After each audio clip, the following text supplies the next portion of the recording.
The brush holders support the motor brushes and align them with the armature. The holder is plastic with a metal sleeve. It has two tabs that align it with the tool's housing. If the motor is overloaded, the heat can cause the plastic holder to melt or deform. Replacing the brush holder is a repair that you can do yourself, and I'm going to show you how. Hi, I'm Mark Socha.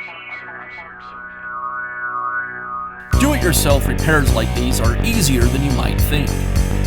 From lawn machines to cordless drills, kitchen mixers, Outdoor grills. our how-to videos walk you through each repair from start to finish. So doing it yourself means never having to do it alone. Let's get started. I'll begin by removing the motor brushes.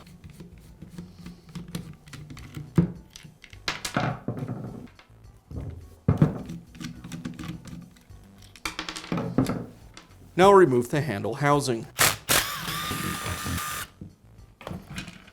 Now I have access to the first brush holder. If I needed to replace the brush holder on the opposite side, I'd need to remove these two screws to remove this portion of the handle.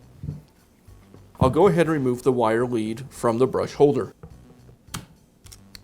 And then I can remove the holder from the housing.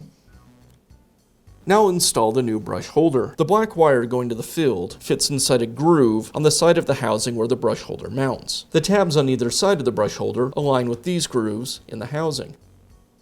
And I just slide the brush holder into place. I'll reconnect the brush holder wire and make sure the other wires are tucked into their holders. I'll reinstall the handle housing and secure the screws.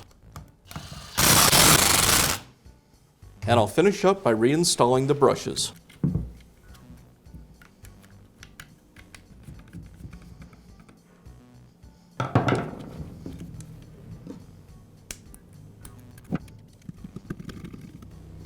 And now you know how to replace the brush holder in your power tool. Be sure to check back often for new videos and expert advice. If you found this video helpful, give us a thumbs up And leave a comment.